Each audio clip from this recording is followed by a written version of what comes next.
The Drakken Harbingers are a fleet-based chapter descended from the Salamanders who specialize in suppressing numerically superior enemy forces, shock assault, and combating the forces of chaos, particularly traitor Astartes. Similarly to their brothers from the former 18th, the Drakken Harbingers are not fully Codex compliant. They are incredibly self-sufficient, trained to forge and maintain their own war gear, and put great emphasis on protecting the common people of the Imperium.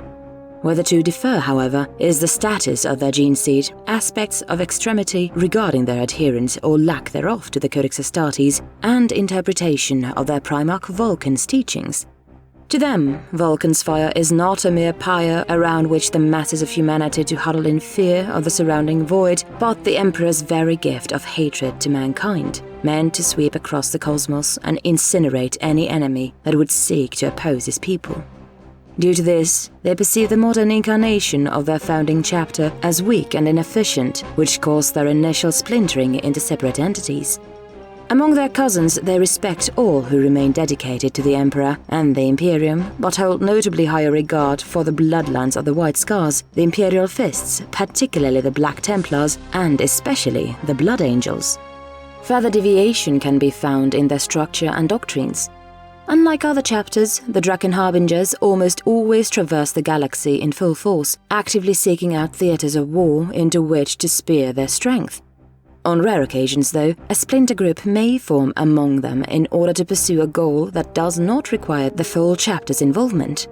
Internally, the chapter does not officially delegate any companies, squads, or other firm subdivisions besides rank. The base being the rank and file battle brothers, above them the chapter veterans from whose ranks stem the chaplaincy, apothecariate, ancients and tech marines, followed by the chapter's champions who carry into battle the relics of the chapter and fulfill the equivalent duties of company captains, and, above them, the praetor, the equivalent to a chapter master, appointed to the position by the council of the champions.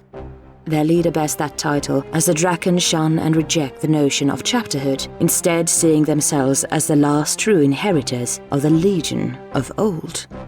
In addition to their smithing skills, all of the battle brothers are universally and excessively trained in hand-to-hand combat in order to ensure that even if bereft of any weapons, they never remain unarmed. During their novitiate years, each individual aspirant is encouraged to train in the various forms of combat until they and all their superiors discover that their talents fit one particular type, at which point they will dedicate their efforts to perfecting a specialization in it, thus providing the chapter with its various specialists.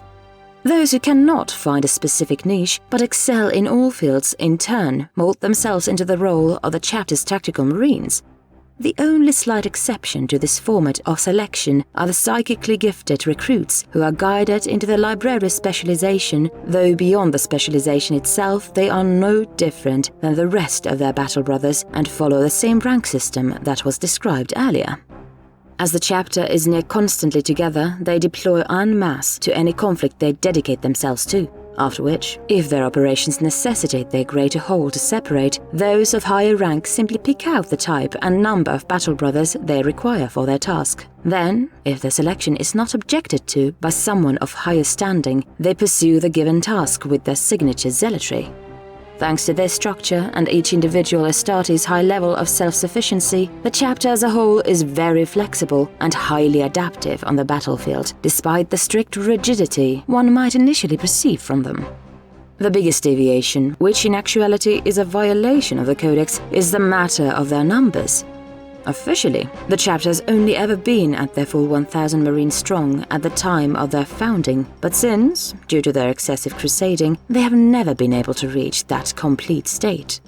However, kept far from the public knowledge is their reserve supply of neophytes, many of which have already received all of their augmentations save for the Black Carapace, numbering well in excess of a full chapter.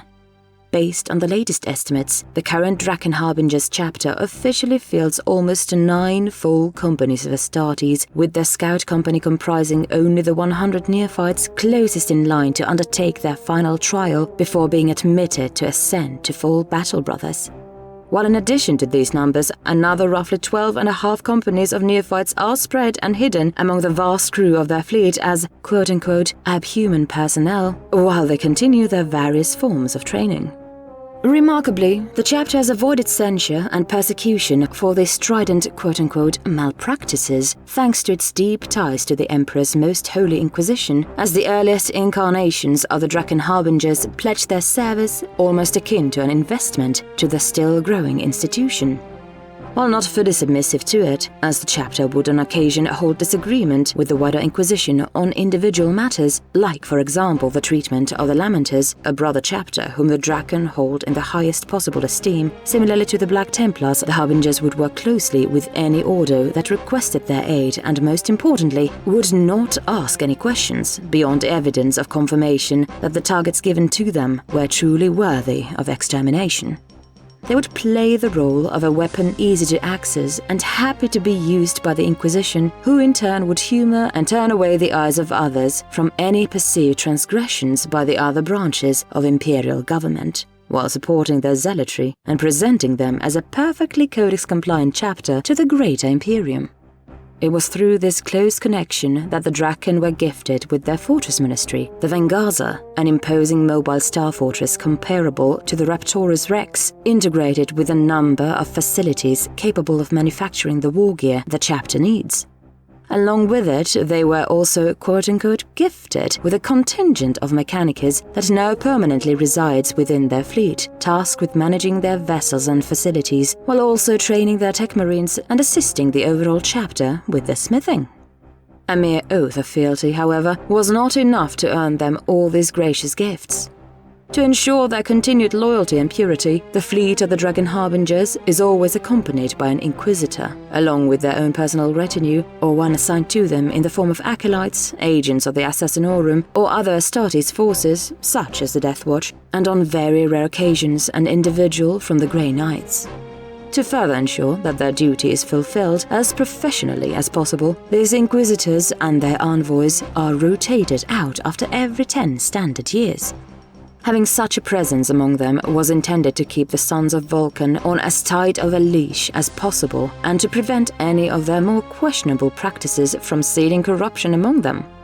However, it has seemingly unintentionally provided them with several additional benefits for their chapter. Having such direct access to the Inquisition allows them to be fully transparent with their benefactors for the purpose of solidifying trust. It also ensures that their gene seed tithe is always provided precisely on time, reducing the suspicion about them, and not least of all, giving the Drakken access to a valuable diplomat for cases where their own sentiments may not yield productive results when it comes to negotiations and non-military endeavors. Compared to that of the Salamanders chapter, the gene seed of the Drakken Harbingers is roughly equally stable, bearing a couple of distinctions. Superficially, likely due to the millennia of no longer being exposed to Nocturne Star, their melanchrome organ is not as hyperactive, resulting in them appearing paler. Rather than charcoal black, their skin takes on a more ashen grey color, while the red glow in their eyes becomes more muted. Delving deeper, however, reveals a far more significant gene flaw, which results in a psychic phenomenon known to the chapter as the Abyssal Hate. This genetic deviation manifests in two ways: a passive and an active state. From the moment a suitable aspirant receives his first implants and long after ascending to a full battle brother, whenever he sleeps, he will very often be thrust into the memories of one of the original founders of the chapter, reliving important moments of their lives, most often the betrayal at Eastvan 5 and the deaths of Vulcan, as if they were his own. In addition to them, memories of his own traumatic experiences will also surface often, all of which practically constantly fills him with hatred.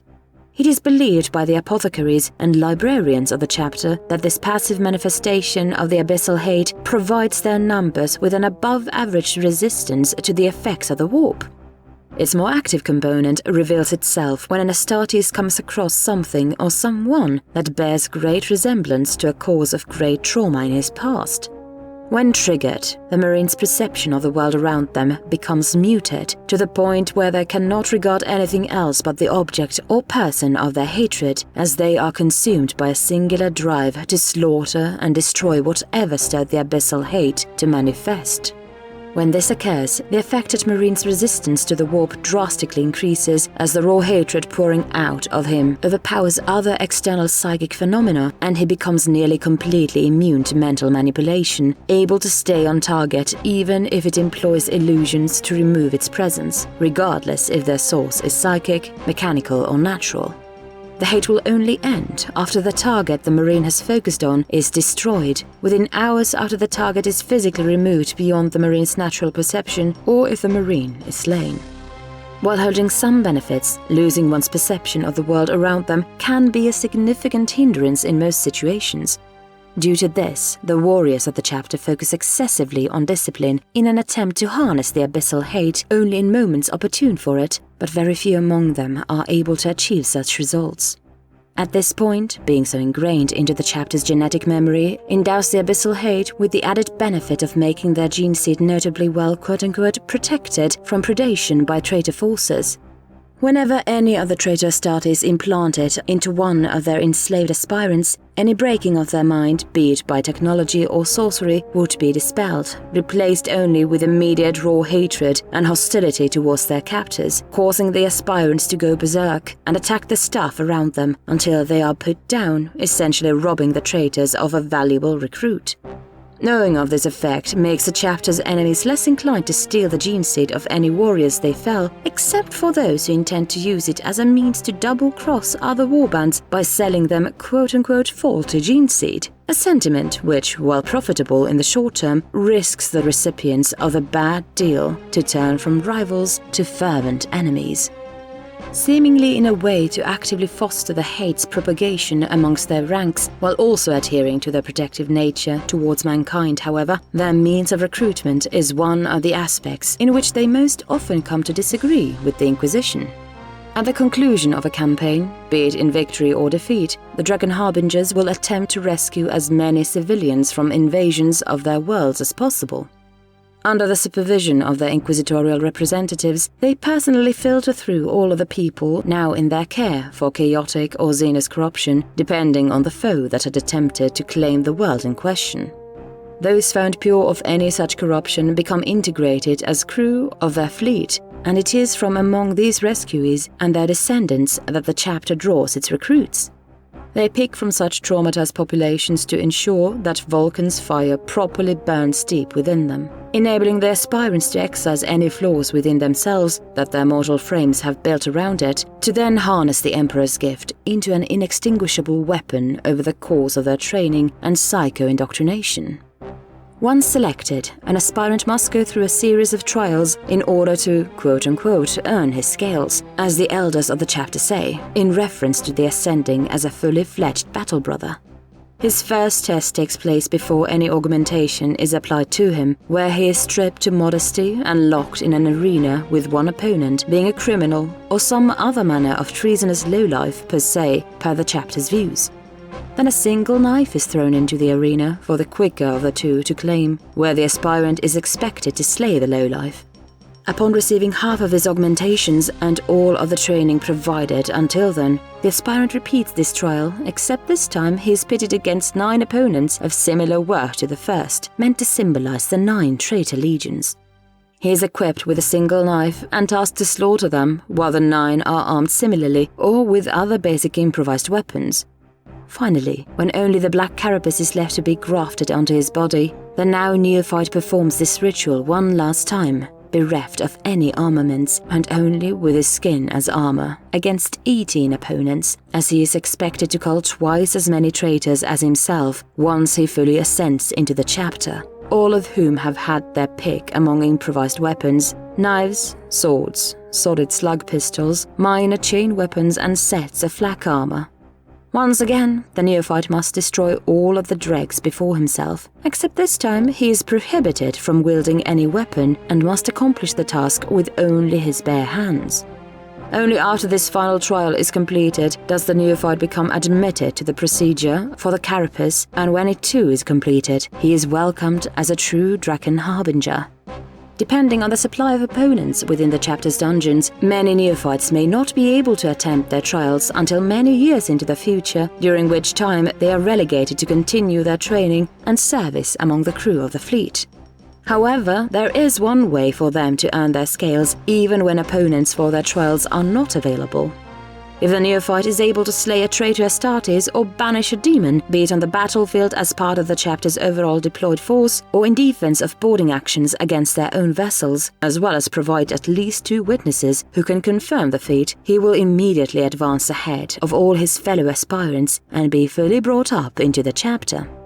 Regarding the training of the chapter's new recruits, in some cases, if an aspirant proves himself as particularly noteworthy, a veteran or even a champion may decide to, figuratively speaking, take him under his wing and personally see to his training in order to hone whatever potential the elder Astartes may have found in such a protege. The last detail in regards to the chapter's function is the use of their librarians. Those Dragon Harbingers who possess psychic gifts specialize in pyromancy, similar to the salamanders of Nocturne, but also in purification, channeling Vulcan's fire to keep the halls, arenas, and souls of their domains uncorrupted, and divination, constantly reaching out and seeking distressed astropathic calls or omens pertaining to future conflicts, in order to help navigate that chapter towards new battlegrounds as quickly as possible. If not present as part of a campaign, the Drakken Harbingers will only ever cease their crusading around the galaxy in order to stop at secure worlds from which to replenish their stocks or raw materials and other supplies necessary for the extended void dwelling. As of the making of this report, they have not accepted any Primaris recruits into their ranks and have stubbornly refused the means through which to make them, seeing this new breed of Astartes as little better than an insult to their dedicated service throughout the millennia and to the Emperor himself. So far, they have only been spared the wrath of the Lord Regent Guilliman, thanks to the intervention and pleas from the branches of the Inquisition, who staunchly champion the Drakken's credited history and strive to negotiate some leniency towards them by placating the returned Primarch on behalf of the chapter.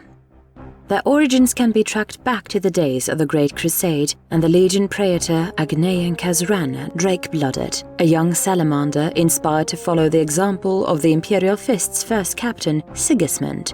His mindset and demeanor, along with those of his followers, were far more pragmatic, grim and abrasive than the rest of Vulcan's sons, resulting in them being slowly sidelined almost like pariahs within their legion. In admonishment of their brothers' views of them, they would paint segments of their armor in black, proudly standing by their sentiments rather than submitting to be cast in a mold they did not align with. Despite this, they still held close their role as protectors of the common people and had a deep love for their father, Vulcan. During the Dropside massacre, Khazran and his forces would attempt to fight their way to their Genesire in order to protect him, but would instead arrive just in time to see his form engulfed by the unleashed missile salvo. It was with this final image burnt into their minds that they managed to fight their way back to their battle barge and flee from Eastvarn, along with the other loyalist elements that had done so. Unlike most of their contemporaries, Agnaean and the barely 2 companies left under his command would not scatter, but would instead make a dash towards Terra itself, as their protective nature overcame the desire for immediate vengeance, all the while falling deeper and deeper into their hatred towards the betrayers. Through what some of the future chapter would regard as an early manifestation of the Abyssal hate, and to the surprise of those who would later arrive at the seat of Terra, the small cadre of Marines had achieved a further deviation from their loyal cousins, namely that their voyage had barely been impeded by the Ruinstorm, as they were among the first of Eastvarn's survivors to arrive to the Throne World. Immediately after their allegiance was verified, they joined the ranks in preparation for the coming siege, though their minuscule number would be drowned among the other defending forces within the pages of history. Despite not being acknowledged in the Imperium's records, their presence would render valuable aid, predominantly in the defense of Terra's civilian centers from the traitors' predations. Discarding flamers in favor of plasma, melter, and volkite weaponry, a preference that persevered to the modern-day incarnation, their fury on the battlefield would disrupt several key traitor operations via direct involvement by causing their enemies to misidentify them for Sigismund himself and his retinue on occasion. Over the course of the siege, they would develop a great respect for all their cousin legions who were present for Terra's defense, and a mild disdain for those who had arrived too late or failed to arrive at all for it, sentiments which they would carry with them throughout the millennia. Throughout the entire campaign, they would receive no information of Vulcan's resurrection and involvement on the planet, so the last piece of news they would learn of at the siege's conclusion would be of Sanguinius' death and the Emperor's fall. Utterly incensed by this, Khazran and his remnants would immediately surge to the stars in pursuit of the retreating traitors, ignoring any and all hails of patience from the recently arrived Ultramarines' fleet. Their drive for vengeance would be halted midway through the scouring, as their zealous assaults would result in almost all of their number, the praetor among them, to be grievously wounded, necessitating their interment into restoration and subsequently stasis pods to facilitate their recovery. Their sleep would be disturbed thousands of years into the future, at the peak of the War of the Beast. Forgotten and only recently rediscovered, they would be given a cursory explanation of the current situation before being dispatched to assist a strike force of Blood Angels in retaking a world from Orcish occupation. A task that they eagerly dove into due to the respect they held for the Sons of the Angel. Unfortunately, the expected battlefield had been different. Rather than the green-skinned Xenos, who had already been wiped out, the warriors of the Ninth were engaged against the traitor Astartes. Not wasting any time, Agnaeon and his salamanders charged with the matching zeal into the fray, which increased ever more when an astropathic message was sent to their battle barge informing them that Vulcan was indeed alive and en route to battle with the leader of the Orcs on a faraway world.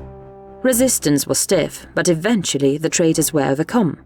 Before any celebration could be had, the warriors of the 18th would relive Istvan V in miniature as their Blood Angels allies suddenly turned on them, screaming the name of the arch-traitor at the top of their lungs.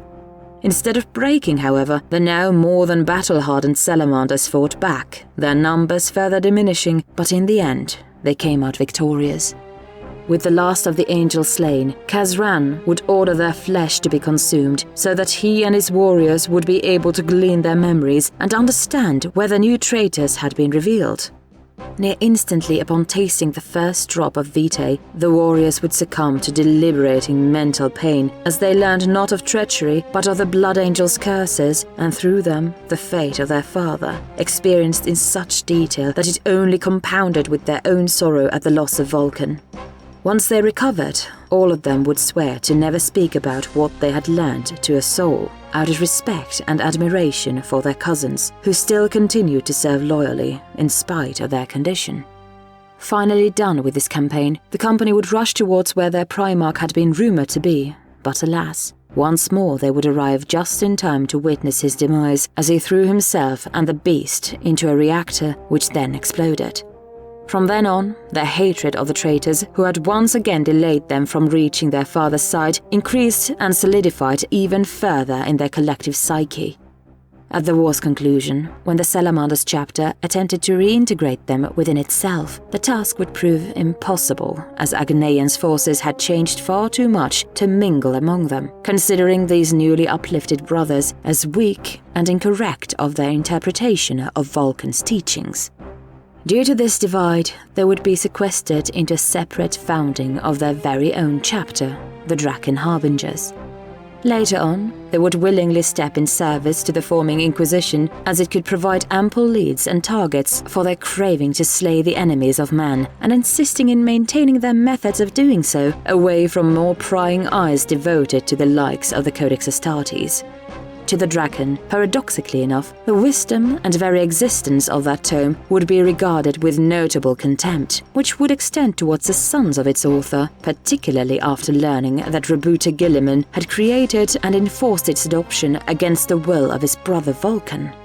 From the spite roused by this news, they to this day refuse to become one of the quote-unquote late ones chapters, instead adamantly retaining their identity as the Lord of Drake's legionaries. Because of their abrasive nature, the Drakken Harbingers have not been among the most popular chapters in the eyes of other Astartes, a sentiment that is not aided by another of their paradoxical aspects, holding great respect for fellow Marines who have at times come to the brink of falling from grace but persevered and remained loyal to their duty to the Emperor and the Imperium. In spite of the grating details, however, those who fight and bleed alongside them more often than not remain as proud allies who can be certain that they will always have still truly noble sons of Vulcan as their support, even if the universe itself were to turn against them.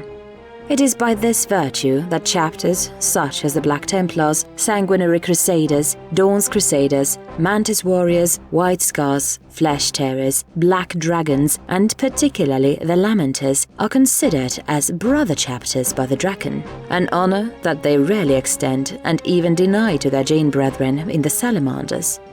Given the formally listed chapters, one might have expected to find the Space Wolves as part of their closest brethren as well. However, in reality, the two chapters hold a severe and vehement loathing for each other.